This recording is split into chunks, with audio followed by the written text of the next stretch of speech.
Hey guys, welcome to News Dump. Obviously, with this being our only show about movie news, we should probably give you yet another update on the current status with Avengers Infinity War, and guys, shocker, it's still performing extremely well, and it's currently tracking right along towards the $1 billion mark for worldwide box office earnings, and will most likely hit that goal over this next weekend.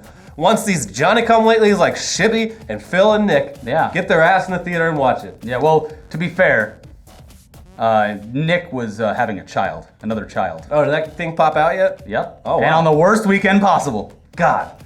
Kid really got in the way of Nick's superhero fetish.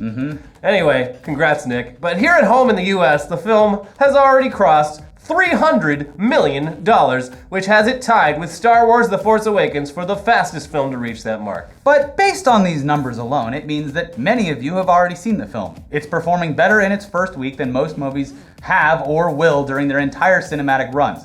Earlier this week, we posed the question online, and we'd like to see some feedback from here as well. This is a very important question. It's the question of our age. What is the acceptable amount of time that people should wait to discuss parts of the movie that would be considered spoilers to people that haven't seen it, or just around them? Is there a respectful amount of time that needs to pass before strangers online are given free rein to discuss certain things or even make jokes about them? Or maybe it should actually be measured on box office numbers, considering that's an actual statistic. It's statistical evidence as to how many people have actually seen the movie. I don't know. You tell us. But if that's how you're gonna do it, like smaller movies, you can just simply never spoil. Yeah. Because no one's seen them. Yeah, exactly. I mean, all right. Yeah. Well, you're gonna be talking about them less anyway with people. True. Yeah. We should first point out that even asking this question is gonna cause some people to go and post spoilers in the comments below. So obviously, be careful venturing down there. Close your eyes. Mavis Beacon taught you how to type. Yeah. Without looking at your hands. Yeah. Just do it that way. But since both of us have seen the film, we have very much enjoyed the numerous amounts of dank memes being posted on the internet, based entirely off the assumption that the people who see them have experienced Infinity War. Yeah. It's hard to justify sharing them because we don't want to look like complete assholes or appear as if we're trolling people who haven't had a chance to see it yet. How long is long enough before your inability to see a movie that you claim to care so deeply about is what ends up hurting your experience? When is it on you to have to start purposely avoiding interactions both on and off the internet in an attempt to save yourself from spoilers? You know what's funny is after writing this, PewDiePie posted a video with a spoiler as the thumbnail and talked about the memes that are spreading right now. So we would never do that. Anyways, the number that we landed on, and we're gonna respect from now on, is about 10 days. This gives you the first 2 weekends in their entirety. Time to plan, time to save, and time to utilize the typical week 2 drop-off in ticket sales to get a seat. But feel free to tell us that we're wrong for not considering the percentage of people who lived 3 hours from a theater and didn't plan accordingly to see a movie that they knew was going to be coming out for months. Are you never going to see this movie then? We're not sure. But let's change the subject from potential spoilers to some of that sweet, sweet movie news gossip that you love so much, because if you thought Hollywood was gonna slow down on comic book movies because of superhero fatigue, well, you're wrong. Yeah, also one question. I don't know the answer to this.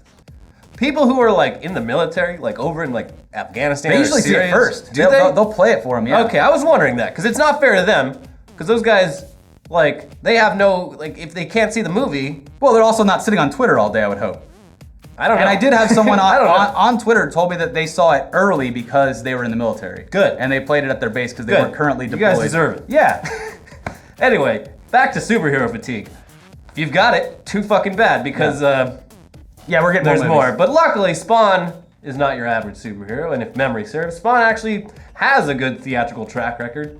The one movie. So we're actually pretty excited that they're making a modern reboot movie for the character. The original film adaptation, which premiered all the way back in 1997, famously starred Michael Jai White, Martin Sheen, and John Leguizamo as Clown, in possibly his greatest role outside of The Pest. I'm in the mood to scam simply because I can. You don't like The Pest? It's his greatest work. I mean, I like John Leguizamo. He's fine. It's a great movie. He plays... It's like a rich person thing where they go out and hunt humans. And he's one of the humans they hunt. Yeah. Yeah. The most dangerous game. Yeah. So Spawn, I don't know, maybe we're looking back on this with rose-colored glasses, but during a time of wacky superhero 90s bullshit, at least the Spawn movie was super dark and violent. Yeah. Its special effects have absolutely not aged well at all. Well, at it least looks like shit. The character design, some of it is practical, so it looks okay. The practical stuff, Clown looked fucking awesome. Yeah. But, spoiler alert, Clown is a demon. So once he changed into his demon form that was 100% 1997 low-budget CGI, it takes a turn. Yeah. But yeah, sure. According to Rotten Tomatoes, 1997 Spawn has an 18%. But hey, maybe people just weren't ready for a movie like this at the time. Your kids are gonna love it. Yeah. I mean, I remember fucking loving it. I was like 13 at the time, so I'm not sure that I had any effect. It had any effect on my critical analysis of it. Either way, I enjoyed it. Todd McFarlane's Spawn is coming back to hopefully haunt a new generation, and now we have at least an idea of who might be filling the roles of Al Simmons. On a recent episode of The Hashtag Show, as covered by Geek Tyrant, they seemingly confirmed that Todd McFarlane has officially offered the title role to Jamie Foxx. So it's apparently his to take if he so chooses. Yeah. he is an actor that I would have assumed would have been in a superhero movie at this point. Yeah. So, He's holding out for Green Lantern, though. is he? He's gonna take it from Tyrese. Oh, Tyrese's not gonna be happy about that. I just want to be one of the Green Lanterns, please. That's the thing. It's a whole core of Green Lantern. But as recently as 5 years ago, Jamie Foxx basically said straight up that he would love to star in a reboot of Spawn when asked about roles that he'd like to play in the future, saying, Spawn is one, yeah, and Mike Tyson. Those are two roles I would just love to do. I'm aggressively pursuing them. You don't look anything like Mike Tyson, Jamie Foxx. He'd have to gain a lot of weight. Yeah, but like Specifically in his face. face. Yeah.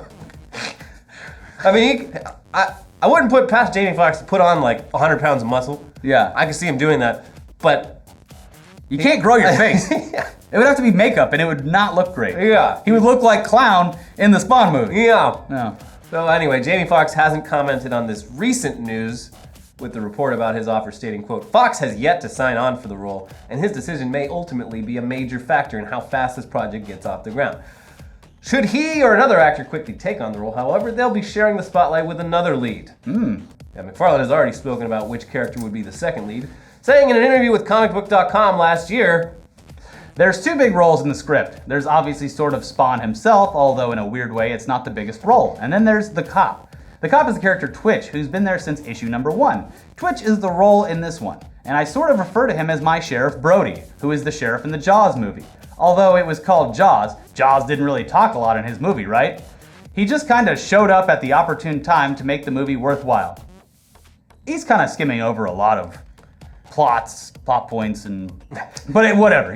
Spawn, new Jaws, confirmed? I guess so, but we'll still have to wait and see because even if someone locks their role down now, it's not going to start shooting until way later this summer, but for now is still set to be released next year. is the cop the guy, like Spawn's old partner when they were cops together who fucks Spawn's wife, he cucks Spawn after he dies?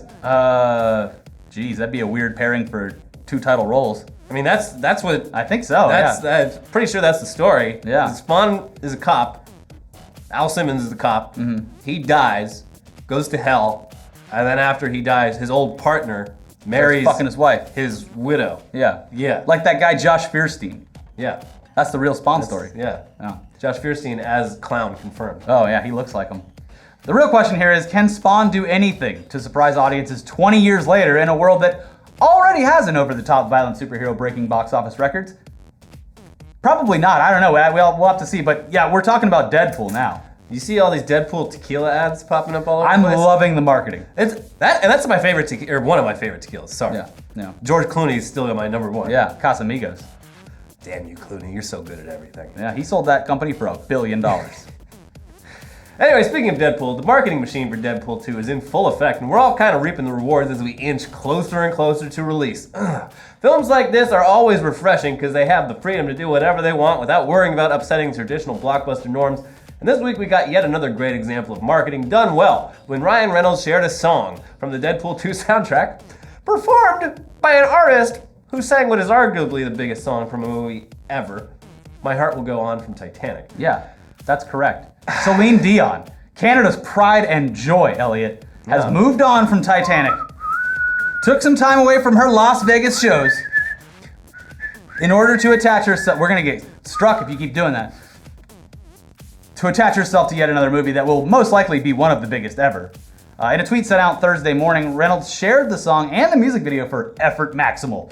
And since playing music on YouTube is arguably the biggest no-no on this site, we can't really play it for you here. But as always, there's links down in the description below. Go click them. Wow. Yeah. Moving on, though, you know how much we love talking about Saban. Yes.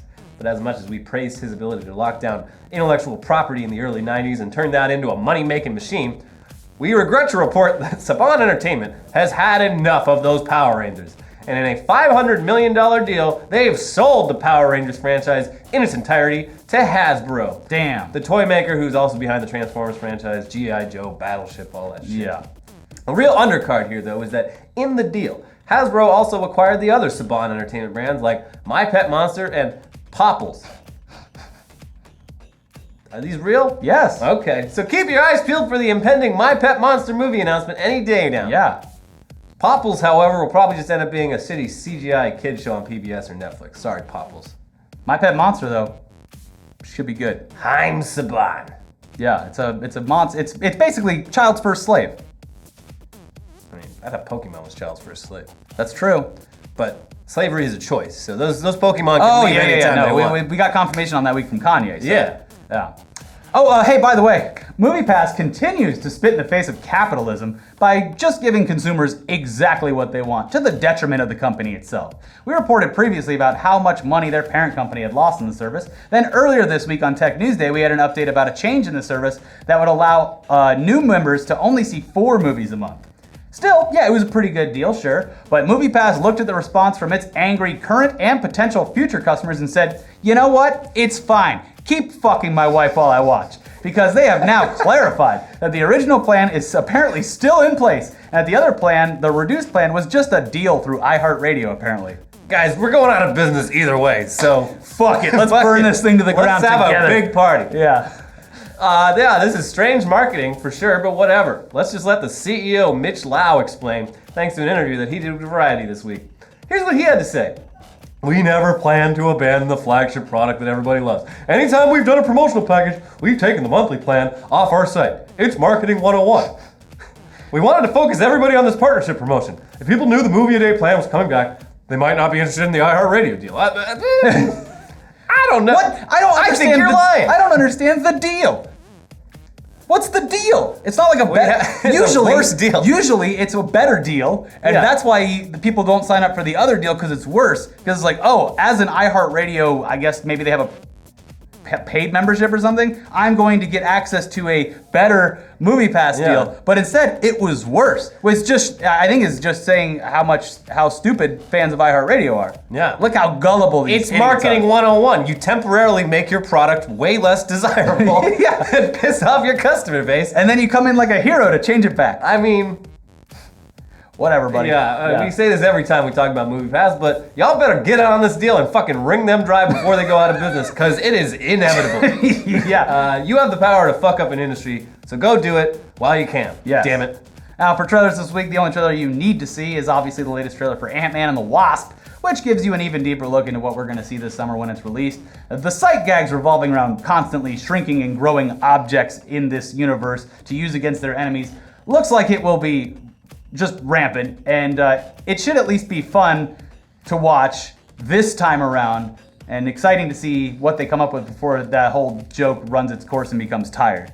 Ant-Man 3, not gonna be as funny when they make a building this small. Anyways, Ant-Man and the Wasp hits theaters July 6th, and we hope there aren't any Infinity War spoilers in Ant-Man and the Wasp, because that would ruin everything for people who haven't seen it. I see my movies completely out of order.